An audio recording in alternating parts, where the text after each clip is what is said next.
இந்த வீடியோ உங்களுக்கு பிடிச்சிருந்ததுன்னா சப்ஸ்கிரைப் பண்ணுங்கள், பெல் ஐக்கான் ப்ரெஸ் பண்ணுங்கள்.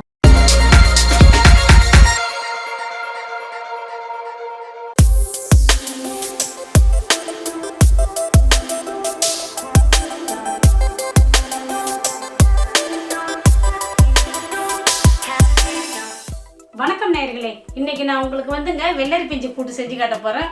பச்சை பருப்பு வெள்ளரி பிஞ்சு இதோ பாருங்க, இதோ 3 கொஞ்சம் பெரிய பெரிய வெள்ளரி பிஞ்சு, அடுத்தது தக்காளி, பச்சை மிளகாய், வெங்காயம், அதுக்கு சீரகம், கடுகு, உளுத்தம்பருப்பு தாளிக்க, மஞ்சத்தூள், இதோ பாருங்க பச்சை பருப்பு இதோ பாருங்க எடுத்து வச்சிருக்கிறேன். அடுத்தது தேவையான அளவு உப்பு, தேவையான அளவு எண்ணெய், இவ்வளோதாங்க. இப்போ நம்ம ஆரம்பிக்கலாம் வாங்க. இப்போ பாருங்கள், ஒரு பாத்திரத்தில் இது ஒரு சின்ன கிளாஸால் ஒரு 1.25 கிளாஸ் போட்டுருக்குறேன். இப்போ பாருங்கள், இப்போ நான் தண்ணியை பிடிச்சி அடுப்பை பற்ற வைக்க போகிறேன். இப்போ இதில் ஒரு 1/4 ஸ்பூன் அளவுக்கு மஞ்சத்தூள் போட்டுக்கிறேன்.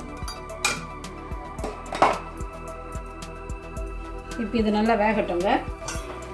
இது ஒரு மூடி போட்டு இப்படி வச்சிடுறேன். ஏன்னா ரொம்ப மூணுனாக்கா பச்சை பருப்பு வேகக்குள்ளே எல்லாம் பொங்கிடும். கொஞ்சம் லைட்டாக இருக்கட்டும். அதுக்குள்ளே நான் என்ன செய்கிறேன்,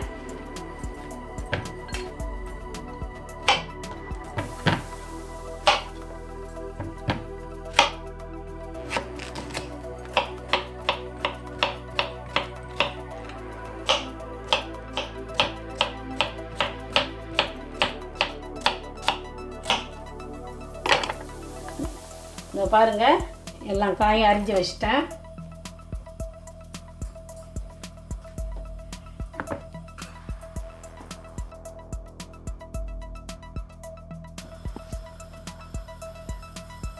இப்போ பாருங்கள், பருப்பு நல்லா கொதிச்சு வருது. இந்த நேரத்தில் நான் என்ன பண்ணுறேன், இந்த வெங்காயம் தக்காளி இதில் போட்டுக்கிறேன்.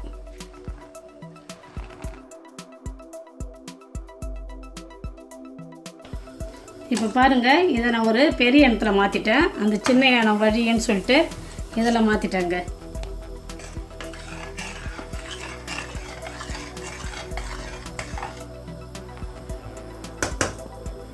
இப்போ இந்த வெங்காயம் தக்காளி கொஞ்சம் அரை வேக்காடு வந்த பிறகு நம்ம இந்த வெள்ளரி பிஞ்சை அதில் போட்டுடலாம்.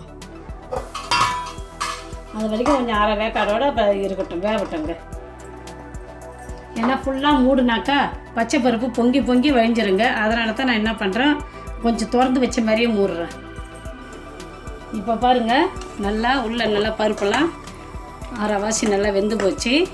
இந்த நேரத்தில் நான் என்ன பண்ணுறேன், இந்த வெள்ளரி பிஞ்சு காயை இதில் நான் போடுறேன்.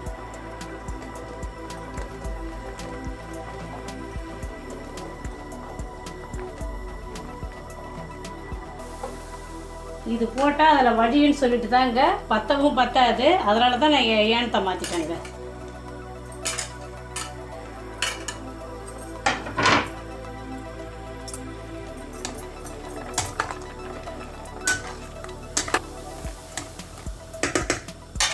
இந்த நேரத்தில் நான் என்ன செய்கிறேன், தேவையான அளவுக்கு உப்பை சேர்த்துக்கிறேன்.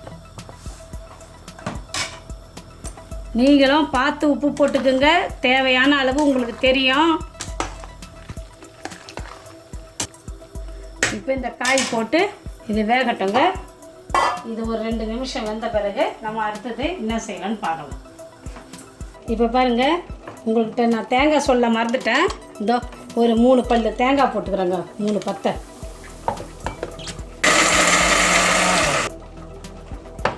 அப்புறம் இதுக்கு நான் கொத்தமல்லி சொல்ல மறந்துட்டேன். இந்த பாருங்கள், இறக்கக்குள்ளே கொத்தமல்லி தழையை போட்டு இறக்கிடுவேன்.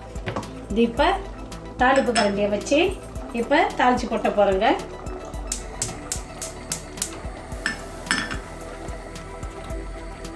இப்போ இதுக்கு ஒரு 4 ஸ்பூன் அளவுக்கு எண்ணெய் ஊற்றிக்கிட்டேன். இப்போ பாருங்கள், எண்ணெய் நல்லா காஞ்சிடுது. இந்த டைமில் நான் என்ன செய்கிறேன், கடுகை போடுறேன். 1 ஸ்பூன் கடுகு, 1 ஸ்பூன் உளுத்தம்பருப்பு,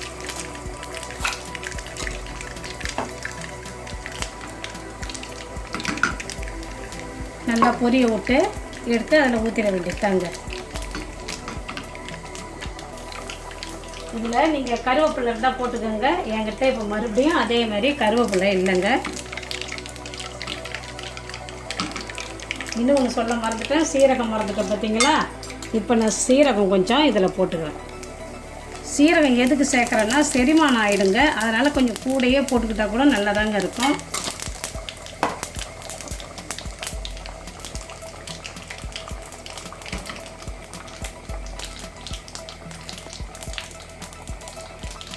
இந்த நேரம் அடுப்பை நான் நிறுத்திட்டு கொஞ்சம் ஒரு செகண்ட் வச்சுருந்துட்டு இப்போ அதில் நான் ஊற்ற போகிறேங்க.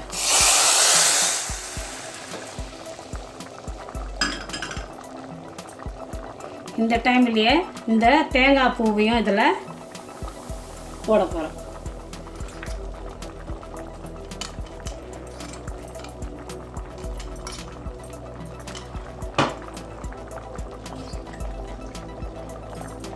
அப்படியே இந்த கொத்தமல்லி தழையும் அதில் தூவி விட போகிறோங்க.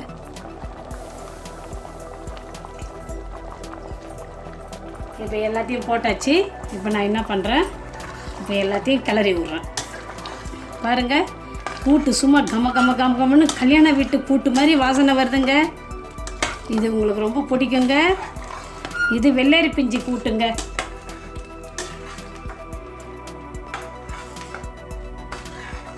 இப்போ நான் அடுப்பை நிறுத்திடுறேன்.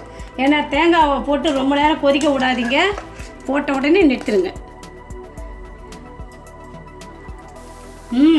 சூப்பராக இருக்குதுங்க. இப்போ நான் அடுப்பை நிறுத்தியாச்சு. வெள்ளரி பிஞ்சு பச்சைப்பருப்பு கூட்டு ரெடி ஆயிடுச்சுங்க. இங்கே பாருங்கள், சுவையான அருமையான வெள்ளரி பிஞ்சு பச்சைப்பயிறு கூட்டு ரெடி ஆயிடுச்சுங்க. இதை நீங்கள் வீட்டில் செஞ்சு பாருங்கள். இது உங்களுக்கு ரொம்ப பிடிக்கும். செஞ்சு பார்த்துட்டு எனக்கு ஷேர் பண்ணுங்கள், கமெண்ட்ஸ் பண்ணுங்கள், லைக் பண்ணுங்கள். உங்களை நான் அடுத்த வீடியோவில் பார்க்குறேங்க. வணக்கம்.